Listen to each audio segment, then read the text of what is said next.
नमस्कार दोस्तों, मैं Dilbag Singh mental health counsellor और आज की इस वीडियो में आपका स्वागत है।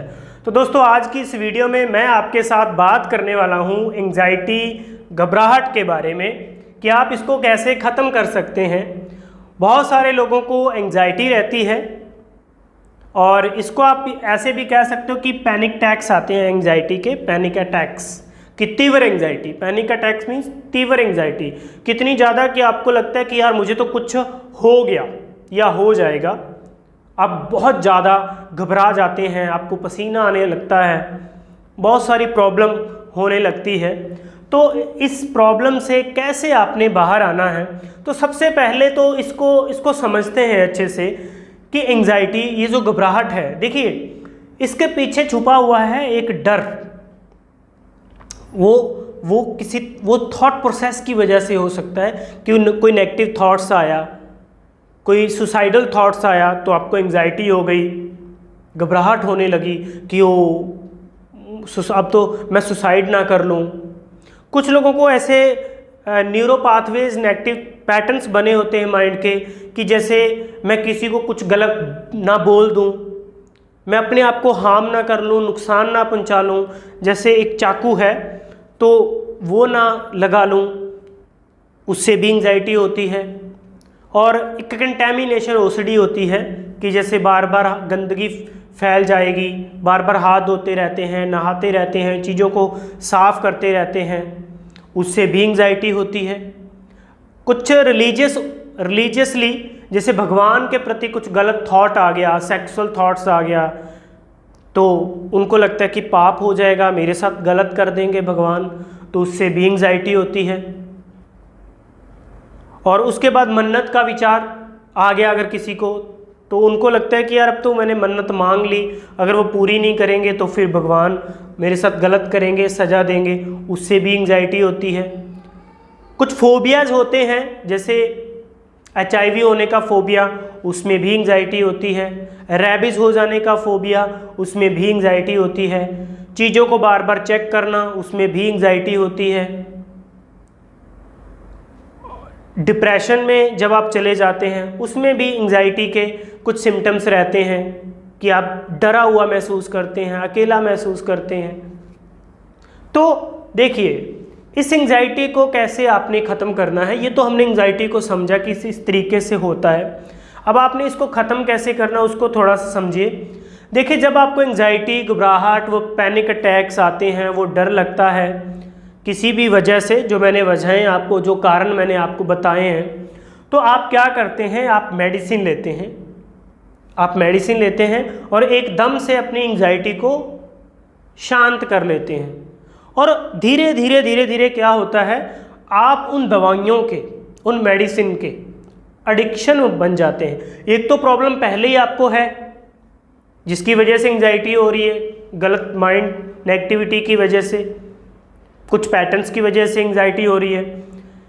लेकिन दूसरी प्रॉब्लम एक और खड़ी हो जाती है कि अब दवाइयों से अपनी एंग्जाइटी तो कम हो रही है, लेकिन जैसे मान के चलो हमने 1 हफ्ता, 10 दिन, 15 दिन, 1 महीना दवाइयाँ ली और हमें लगा कि यार मेरी एंग्जाइटी ठीक हो रही है या हो चुकी है या अब मुझे घबराहट नहीं होती है। फिर क्या होता है कि जैसे आप दवाई छोड़ते हैं, उससे पहले दिन या दूसरे दिन फिर एक अटैक आता है और फिर आपको एंग्जाइटी होती है और फिर आपको वो दवाई लेनी पड़ती है और दवाई का एक पैटर्न बन जाता है। तो आज इसके ऊपर मैं डिटेल में बात कर रहा हूँ। तो दोस्तों, आपने करना क्या है, देखिए इसको अच्छे से समझ रहे हैं हम स्टेप बाय स्टेप कि जैसे आपको एंग्जाइटी होती है तो आप उसको एकदम से शांत ना करें, एकदम से दवाई खा करके ना रोकें। फिर आप क्या करें, उस एंग्जाइटी को आप होने दें, उस एंग्जाइटी को आप होने दें। यहाँ पे मैं एक स्केल पॉइंट आपके साथ शेयर कर रहा हूँ। आप देखें कि आपकी एंग्जाइटी की जो तीव्रता है वो कितनी है। ये 1 से 3 तक आप बिल्कुल एक नॉर्मल सी एंग्जाइटी के यहाँ धीरे धीरे थोड़ी थोड़ी हो रही है। 4 से 7 मीडियम सी है और ये जो 8 से 9, 10 ये काफ़ी हाई वाली एंग्जाइटी है। तो जब आपकी हाई पे एंग्जाइटी है तो उस समय पे आपने क्या करना है, उस समय से आपने कुछ अल्टरनेट तरीका अपना करके, कुछ भी, कोई भी अल्टरनेट तरीका आपका अपना हो सकता है कि किसी से मैं बात करूं, कोई वीडियो देखूं, कोई गाना सुनूं, जो भी आप करें, तो उसको पहले तो मीडियम में या नॉर्मल में लेकर के आएँ।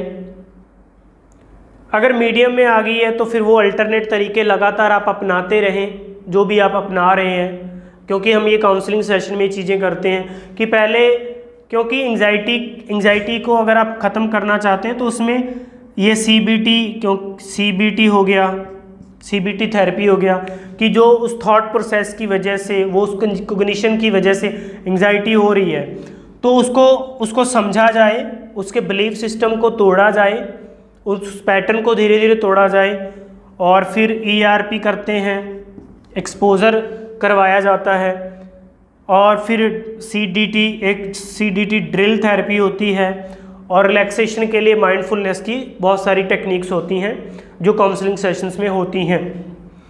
तो अल्टरनेट तरीके आप अपनाएं अपने आप को कुछ ठीक करने के लिए, नॉर्मल होने के लिए। आप सो सकते हैं, लेट सकते हैं, बाहर इधर उधर थोड़ा आ जा सकते हैं, किसी फ़ोन पर किसी से बात कर सकते हैं, कोई भी किसी से भी बात कर सकते हैं आप। तो जब आपकी नॉर्मल होने लगेगी, फिर नॉर्मल से क्या करना है, आपने इस ERP पर, इस CBT पर आना है, जो आप अकेले नहीं कर पाएंगे। ये 100% श्योर है कि आप अकेले नहीं कर पाएंगे, क्योंकि हमें उस प्रोसेस को समझना होता है। क्योंकि इसका जो एक्सपर्ट है, जैसे हम लोग हैं, काउंसलर्स हैं, वो आपको एक प्रोसेस के तहत बताते हैं कि CBT कब करनी है, एक्सपोजर आपको कब देना है, CDT कॉग्निटिव ड्रिल थेरेपी आपको कब करवानी है, जो माइंडफुलनेस की टेक्निक्स हैं वो कब करवानी है, कब छोड़नी है, दवाई कब लेनी है, दवाई कब छोड़नी है, कैसे छोड़नी है, वो एक प्रोसेस के तहत चलता है सारा का सारा काम। तो इस तरीके से एंग्जाइटी को आप ख़त्म कर सकते हैं हमेशा के लिए। क्योंकि जब तक आप अपने फियर्स का, उस नेगेटिविटी का सामना नहीं करोगे, उसको समझोगे नहीं, तो आप इसको ठीक नहीं कर पाओगे। आप जल्दी से मेडिसिन इसलिए ले लेते हैं क्योंकि आप उस पेन को, उस एंग्जाइटी के पेन को सहन नहीं कर सकते, तो इसलिए आपको जल्दी से मेडिसिन लेना पड़ता है और आप उसको कम कर देते हैं। और आपको लगता है कि मेरी तो ये ठीक हो रही है एंग्जाइटी, या OCD मेरी ठीक हो रही है, मेरा कोई फोबिया ठीक हो रहा है, ठीक है। तो इस तरीके से, तो इसलिए अवेयरनेस के साथ प्रैक्टिकली जागरूक होकर के हमें इसको समझना है कि एक्चुअल में है क्या, इसका सामना करना है, ERP करनी है। जब तक आप इसका सामना नहीं करोगे, जिस भी वजह से आपको एंग्जाइटी हो रही है, पहले तो इसको समझना कि मुझे एंग्जाइटी क्यों हो रही है। अगर हो रही है ये पता चल गया, किस वजह से हो रही है, किस कारण से हो रही है, उसको अच्छे से समझना, फिर उसका ट्रीटमेंट क्या है, उस प्रोसेस को अच्छे से समझना कि मैं उसका सामना कैसे करूँगा। और जब इस तरीके से आप अपने ऊपर काम करेंगे, तो आप किसी भी तरीके से मेंटल लेवल पर अगर आप परेशान हैं, एंग्जाइटी है, डिप्रेशन है, फियर्स हैं, आपके फोबियाज़ हैं, डिप्रेशन में हैं, आप स्ट्रेस में जी रहे हैं, ओवर थिंकिंग में हैं, पास्ट के कुछ रिग्रेशंस हैं, पास्ट की मेमोरीज हैं, आपको परेशान कर रही है, एंग्जाइटी दे रही है, स्ट्रेस दे रही है, आपको नींद नहीं आ रही है, तो उसको अवेयरनेस के साथ समझ करके ही आप उसको ठीक कर सकते हैं। क्योंकि दवाई एक लेवल पर ठीक हो सकती है, हेल्पफुल हो सकती है, लेकिन उसके साथ साथ जो हमें समझ चाहिए, जो हमें एक अवेयरनेस चाहिए, अगर दवाई के साथ साथ वो नहीं आई तो दवाई आपको क्या करेगी, दवाई आपको बेहोश करेगी। जैसे आपकी लाइफ में बहुत सारी प्रॉब्लम है, तो आप नशा किया, जैसे ड्रिंक किया, सो गए, तो ये एक परमानेंट तरीका तो नहीं हुआ ना। क्योंकि जब आप वो ड्रिंक आपकी उतर जाएगी, वो नशा उतर जाएगा, फिर रियल लाइफ के साथ आपका सामना होगा, फिर आप परेशान होंगे, तो ऐसे तो वो साइकिल चलता ही रहेगा ना, वो गोला गोला घूमता ही रहेगा इस राइट साइड में। तो हमें होश में रह करके बिना कुछ नशा किए, ये मेडिसिन का भी एक नशा ही होता है, बिना कोई नशा किए अपनी रियल लाइफ की रियल प्रॉब्लम्स जो हैं उसके प्रति अंडरस्टैंडिंग को बिल्ड करना है हमने। जब वो हो गया तो समझ लो कि आपकी एंग्जाइटी ख़त्म।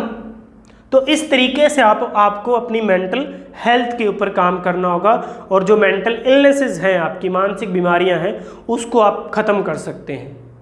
तो दोस्तों ये वीडियो आपको कैसा लगा, आपकी क्या प्रॉब्लम्स हैं, कमेंट सेक्शन में आप लिख करके मुझे भेज सकते हैं। मेरे व्हाट्सएप नंबर दिए गए हैं, वहाँ पर आप अपनी प्रॉब्लम भेज सकते हैं। उसके ऊपर हम आपको एक वीडियो बनाकर भी देख सकते हैं। और अगर आप मेरे साथ काउंसलिंग करना चाहते हैं ऑनलाइन ऑफलाइन किसी भी तरीके से मिल करके, तो दिए गए नंबरों के ऊपर आप संपर्क करें और आप अपनी इस प्रॉब्लम को ख़त्म करें। तो आज की इस वीडियो में इतना है दोस्तों। अगली वीडियो में मैं जल्द आपके साथ मिलूँगा। थैंक यू, शुक्रिया।